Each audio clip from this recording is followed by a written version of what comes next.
everybody's asking us, will we get superpowers? No, you're not getting superpowers.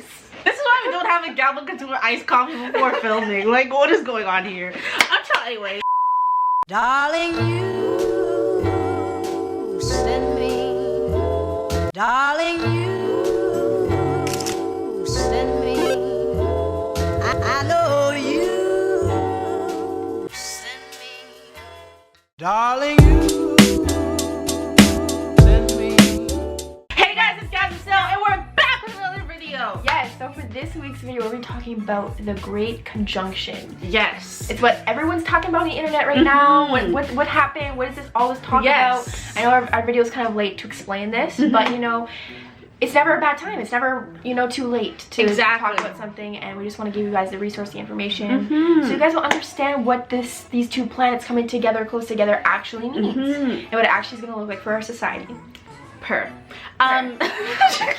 So, with that being said, let's get right into the video. So a conjunction is when two planets align right beside each other. So with this great conjunction, the two planets that will be aligning beside each other are Jupiter and Saturn. And I feel like in order to explain what this does, we need to explain what the traits are of Jupiter and Saturn. Saturn rules restrictions, limitations, fears, responsibilities. It's kind of about the life lessons that we need to go through in life to get where we are, you know, to be that developed person. Things that are kind of uncomfortable or hard to go through, but it gets us to where we need to be in life, to be developed and to be mature. Saturn is also ruled by Capricorn. If you think about it, Capricorns are all about traditions, values, responsibilities, the bag, money.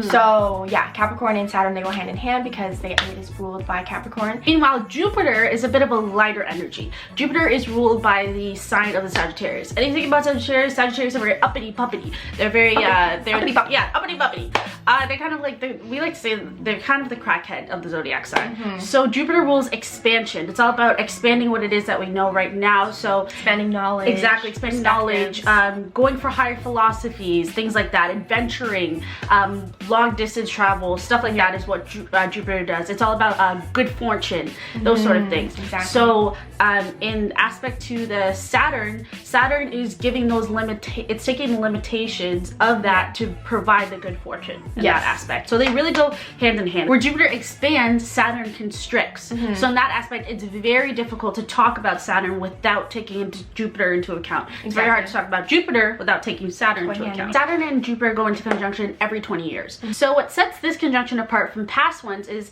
although conjunctions between Saturn and Jupiter occur every 20 years, they have never been this close, like aligning this close to each other since 1623. So this is a big thing. Like guys, this is a big thing. The closer they are, the bigger the impact is. Exactly. So this one is going to be ushering us out of those traditional views that we had with because we are just transitioning out of the age of Capricorn. If you think about Capricorns, if you know anything about Capricorns, like we had just previously mentioned, Capricorns are all about traditions, values, taking the path that's already been taken. You know, they're improving this path and getting the bag and all that type of stuff. Responsibilities. So if you think about it, this past age that we were going through, it's very traditional. You know, even if you think about gender roles or religion or sexuality, our generation, I feel like, is trying to break those societal norms that were the norm in the age of Capricorn, because Capricorns really value tradition. That's what we're moving out of, and now moving into the age of Aquarius. Yes, we've been in a cycle of constant earth signs before this, so now, like everyone said, we're moving into the quote-unquote age of Aquarius. Now this is an age that we have never seen before. This is an age that we have been waiting for, and everybody has talked about this throughout pop culture and stuff like that. So the age of Aquarius is going to be, even in The Simpsons, it's been mentioned. The Simpsons be predicting everything. It's really cool. The age of Aquarius is going to be a new age where it's basically going to change society, politics, and even our own mental capacity into a different world than we've ever known it before. So for those asking if you're going to get superpowers, not necessarily, but your mind is going to accelerate as society starts to accelerate. Yes. Good way to put it. So let's just kind of explain to you guys what the age of Aquarius mean. Like, what does that sentence or that term mean? When you think about Aquarians are air signs, and they're all about innovative thinking, thinking outside the box, humanitarianism. They're all about being different, being unique. They don't want to follow. They're the ones that are not taking the path that everyone's taking. They're breaking and building their own path. It's like being the black sheep, but they're acceptable of that.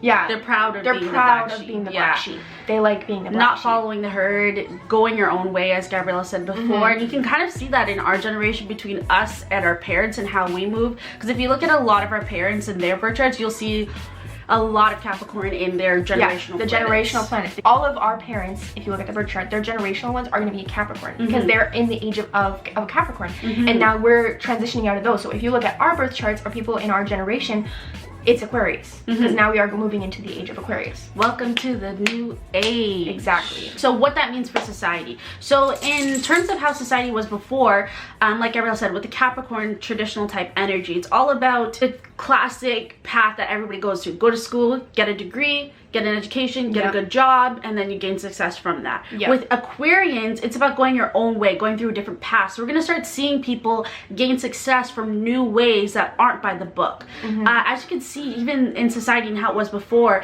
during the Capricorn age, and kind of like in the early previous years, we started to see like a lot of flex culture. Things like, for example, famous YouTubers like Rice Gum, or famous pop culture things like the Kardashians and stuff like that, where it's showing off their luxury and stuff like that. And it's us as a society kind of envying that and wishing to have that luxury that helped put them up on that fame. Now we're gonna start seeing people start to gain fame from their thinking, From knowledge. from their knowledge, from what it is that Talents. sets them apart, their talents, things like that. So we're gonna start seeing a switch in that sort of aspect. Yeah, so like Gabrielle said, with the humanitarian aspect, you're gonna start seeing people fighting for what it is that they believe in. We can also start seeing that slowly starting to happen with certain movements happening. We're starting to see that, for example, happening with the Black Lives Matter movement, where it's people starting to rise and stand for what it is that they believe in. Exactly. Aquarians can be typically associated with the whole concept of rebellion. But what it is that they're rebelling for, it's for seeing a greater good in society. Aquarians are very visionaries. They have see a the vision. flaws in the system. They They're see really good exactly. at seeing all the flaws in the system, and they work really hard to break these flaws and to make everyone aware of these flaws. So if you think about it, like for you, as an example, the Black Lives Matter, you saw this push and pull on the internet, right? And those people, like, we're fighting like Black Lives Matter, and then we have the Blackout Tuesday all on social media, you know what I mean? It's things like this that are going to be happening, that going into the age of Aquarius, standing up for what is right and for what is justice, you know what I mean? Period. Along with the standing up for what's right, we're noticing that there's a lot of issues happening environmentally in those aspects. So we're going to see within this age of Aquarius that people are going to start standing up, and our generation is a generation that's like, yo, this is the world that we have to live in. If we want things to change, like, we have to be the change. So we're gonna see a lot of more focus on environment and making those changes to help create a better sustainable environment and making those switches to that. Like we said, Aquarius is all about innovation and futuristic thinking, and we're gonna see huge advancements in technology. Before, with that whole Capricorn age, everything was, like we said, traditional by the book. Our parents, you know, they get a new computer and they're out here asking us to tell us how to set it up. So with Aquarius, we're gonna have that freedom, that free thinking to expand our knowledge and what it is with technology it is right now. We're gonna see technology accelerating at maximum capacity. Like, we're gonna see new updates in technology that's gonna be so crazy and advanced that we might even get those flying cars that we've been waiting for. I'm scared to be even thinking about that. So technology is just insane. Yeah. I'm excited, but I'm also very scared for like what's gonna be coming in the future. So like we said, huge advancements in technology. We're probably gonna see robots, like, in the way that we see in fictional workplace. TV. They're gonna be, I mean, robots, I think, are already in the workplace, but I feel like as time goes on, it's gonna be a lot of robots doing jobs for us to help getting jobs done in quicker and more efficiently, but also, you know, losing jobs too. Exactly. Huge advancements in artificial intelligence and those aspects. Yeah, it's gonna be more common as well. Like, we're not just gonna see it in the rich of the rich. It's going to be even, it's gonna be the new norm. Yeah, the new norm. Like, integrating with society. I feel like we're gonna start seeing some, like, the Jetsons type things, where it's like they're a part of our society, and it's not going to be like a this is us and this is them. Like, it's just a part of our lifestyle, like, working together. Exactly. Gabrielle and I are saying that we're most likely going to start seeing cryptocurrencies and digital money and stuff like that. Yeah, exactly. A lot popular. Exactly. More popular. Exactly. Finances and money as we know it today is going to make a huge change.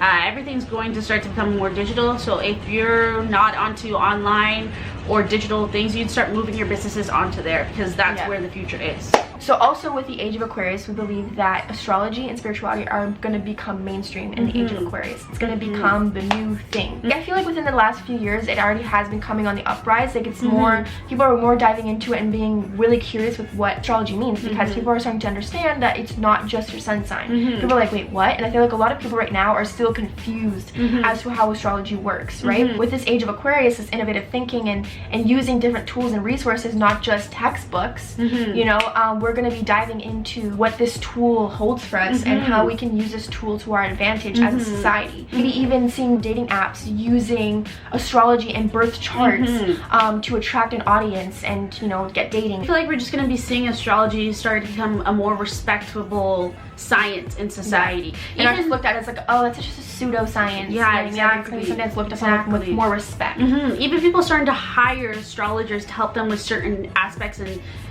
in assistance with certain industries, like maybe people also like psychics, for example, starting to work with detectives on different cases and stuff like that. Like we're gonna start seeing like things like that, where things that were very hush hush, or things that were very like Gabrielle said, pseudoscience, not being frowned upon, looked at like it's dumb or like hippie. Like going into this age of Aquarius, it's gonna be like, oh, what's your birth chart? Like when you first meet someone, it's gonna be the new norm. It's not gonna be like, could you imagine, guys, like on job applications, as you're filling in like your birth date, your name, one of the questions is like, what's your sign? Like, I feel like it's just gonna be a part of society, genuinely. So as Gabrielle touched base earlier on the whole humanitarian aspect, and for example with the Black Lives Matter, we're gonna start seeing a huge shift in power. So revolutions don't happen in a clean manner. Unfortunately, if they did, we wouldn't be in the state of society that we are in. So we're gonna see revolutions happening through probably a lot of destruction, but eventually there will be peace. That's going to happen, and that's just kind of how life goes. The storm has got to come before the calm. Exactly. That's the saying? I don't even know if that's the Well, it's usually the calm before the storm, but after the storm comes the rainbow.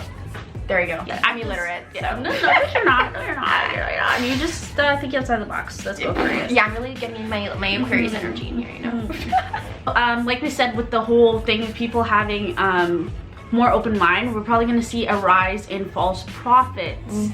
A lot of people that are going to be preaching, saying that they're preaching the truth, and you're going to end up finding out that it's not the truth. So this is why, exactly, with the advancement of spirituality, that you really start to focus on your intuition. There's going to be a lot of people hopping onto something and not for the right intentions, or preaching something but not for the right intentions. Kind of like, for example, with religion, in the book of Revelations, if you're a Christian or dive into religious practices, it says in Revelations that there's going to be a false prophet, someone posing, like, you know, the devil posing as if it's Jesus Christ returning, you know what I mean? And this could be seen within the age of Aquarius, you know, someone posing as if they're the savior, Jesus Christ. That's just one example of many different examples of how false prophets can rise. And that's the thing with Aquarius energy, it's very smart, it's very intellectual, it's very calculated, it's very cunning. So everything's going to seem like what it is what it appears to be, but like we said, you really got to follow your intuition to know whether it is right or not. Yeah, so overall with the Aquarius energy, it's all about humanitarian aspects. It's all about being different, but how all of our different pieces all fit together to make one big picture, one big community. Exactly. So we're going to see a big emphasis on community. It's going to be all of us trying to rise together for a better cause. Look at the age of Capricorn, see the flaws in the systems that were used in that age, and reinventing these things, and, you know, setting a different and better structure and a better system for us to use. With all these things, they're not going to happen all overnight. It's not going to be all sudden, but these are the things that we're going to start seeing over the next several decades. Yes, these are the changes that are slowly going to start happening. So now you might be wondering, how is this new age going to affect me personally? So as an individual, to do that, you're going to need to take the extra step cleaning your birth chart, and also you need to make sure that you have your birth time for this, because you're going to take a look at your houses. So if you want to be able to know how to look at your houses and how to complete your birth chart, we did a previous video on how to read your birth chart. If you want to learn more about houses, check out our Instagram, where we did a post all about houses. Exactly, we have a chart and everything that really breaks it down to make it look visually easier to look at. So yeah, definitely check that out. At Astrology on Instagram, as well as if you guys want to see a future video on houses and stuff like that, we'll definitely work on getting getting that out for you guys. Yeah. You're going to want to look for where the sign of Aquarius is inside your birth chart, and then that's where, from that house, you'll be able to find more information on how it's going to affect you personally. Again, we also seeing what house it's in. So what house Aquarius lies in your chart, because there's 12 houses just as there's 12 signs. So everyone's different, everyone's chart's different. Not a lot of birth charts that are exactly the same. So you have to, you know, really look at your birth chart and see where Aquarius lies, what house it lies in. Also, if you want to know more information specifically on that, like we said, we also have our Instagram where we did a post on specifically the houses and how it's going to affect you based on the Aquarius in your chart. We did a whole chart specifically like for each individual house. So definitely make sure to check that out, because we don't have time to sit here and go through every single one, because that's a whole video in itself. So definitely go check out that post. That pretty much wraps up the whole Great Conjunction, all the tea on that. We hope we educated you guys, and you guys are really hyped for this new age as we are. As we're going into 2021, we're really going to see these changes in society, and like it's very exciting because we're finally going to break from these traditional perspectives and have these new perspectives that might make us a little uncomfortable at first. I feel like we've been already going through that as a society. This is also prime time to manifest, so the universe is being very malleable at this time. So really think about what it is that you as an individual can contribute to society. It's all about individualism and how that pieces to society. Make sure you guys are manifesting, do your vision boards for 2021, really sitting down and figuring out what success looks like for you in the future. You know, just jotting these down, writing these out, visualizing it, speaking it out into existence, and really make the best of the age of Aquarius. Yes. And of 2021, because this is going to be better than 2020. And yeah, moving on from 2020, because oof.